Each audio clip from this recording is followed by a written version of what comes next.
अस्सलाम वालेकुम। आज मार्केट 16,000 पॉइंट माइनस क्लोज हुई है और अगर हम इसकी मूवमेंट की बात करें तो तकरीबन 8,733 पॉइंट माइनस तक आई है मैक्सिमम, और 16,314 पॉइंट मैक्सिमम माइनस गई है। ठीक है, तो यानी कि तकरीबन 15-16,000 मार्केट जब ओपन हुई थी उसके बाद हाल्ट हो गई थी, और उसके बाद मार्केट 8,000 तक रिकवर हुई, उसके बाद दोबारा 16,000 पॉइंट माइनस क्लोज हो गई। ये तो थी जी मार्केट की सूरत हाल। और बाकी आज का दिन मेरा ख्याल है जो मेरी हिस्ट्री है हमारी उसमें सिर्फ एक NCPL आज जो स्टॉक है वो सी में है। इसके अलावा तमाम स्टॉक्स जो हैं वो DOD माइनस में, तमाम स्टॉक्स। ठीक है, अच्छा अब और इसके अलावा पाको भी कुछ बेहतर है। पाक ऑयल फील्ड के अंदर भी मुझे कुछ मसला नज़र आ रहा है। सही है, ठीक है जी। अच्छा जी, अब करना क्या है? ठीक है, हम इसको डिस्कस करते हैं। सबसे पहले एक स्टॉक में डिस्कस कर लेता हूँ, पाक ऑयल फील्ड। मैंने आपको कहा था कि जी आपने पाक ऑयल फील्ड में काम करना है, और आज पाक ऑयल फील्ड जो है वो माइनस तो क्लोज हुआ है बट उसकी परफॉर्मेंस बेहतर रही है। ओपन हुआ था 620, क्लोज हुआ है 630, हाई गया है 651, लो लगा 620 और 630 के क्लोज हो गया। तो पाक ऑयल फील्ड जो था, अच्छा स्टॉक देख लें कि कैसा रेजिस्ट करता है। कैसी भी मार्केट हो, अच्छा स्टॉक फिर भी रेजिस्ट करता है। अच्छा, ये तो होगी पाक ऑयल फील्ड की बात। और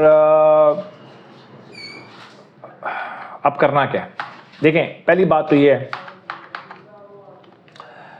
कि हर दिन मार्केट को कैश करने वाला नहीं होता। अब मार्केट जो 15,000 से 8,000 तक गई रिकवर होके माइनस, तो बहुत सारे लोगों ने बाइंग की होगी, बहुत सारे लोगों ने बाइंग की होगी। क्यों?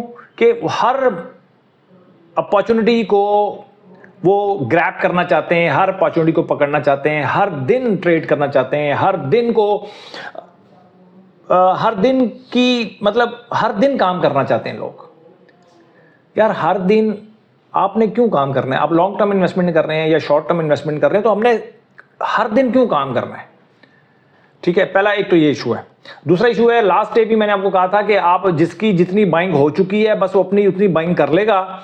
उसके बाद मार्केट नीचे जाती है या ऊपर जाती है, अब आपने सिर्फ सेलिंग की तरफ तवज्जो देनी है। अब मार्केट और नीचे आ गई है वहां से 15-16,000 पॉइंट, तो अब आपने दोबारा अपने जो अगला टारगेट है वो 20% का, वो अगर अचीव होता है तो आपने बाइंग करनी है। इसके दरमियान आपने कुछ चीज़ों को नहीं छेड़ना और कि यार मार्केट नीचे आ गई है बाइंग कर लेंगे फिर हम ऊपर बेच देंगे। किसी भी ऐसी एक्टिविटी में आपने इन्वॉल्व नहीं होना। नहीं तो देखें, खबरें किसी भी किस्म की आ सकती हैं। एक जो मसला आया सिर्फ जो मुझे जो लगता है इस सारे पूरे सिनेरियो में, वो है सऊदी अरब के ऊपर हमला। अब जो सऊदी अरब की किसी रिफाइनरी के ऊपर हमला हुआ है, कोई इस तरह की चीज़ हुई है, तो अब यहाँ पर पाकिस्तान क्या प्ली लेता है, पाकिस्तान का क्या रिएक्शन होता है, ये बड़ा इंपॉर्टेंट है। क्योंकि देखें, अगर पाकिस्तान का जो एग्रीमेंट है सऊदी अरब के साथ, उसके मुताबिक अगर सऊदी अरब के ऊपर अगर हमला होगा तो पाकिस्तान के ऊपर हमला तस्वर किया जाएगा। ये जो एक सेंटेंस है, ये मुझे प्रॉब्लम लग रहा है कि इसकी वजह से प्रॉब्लम हो सकता है।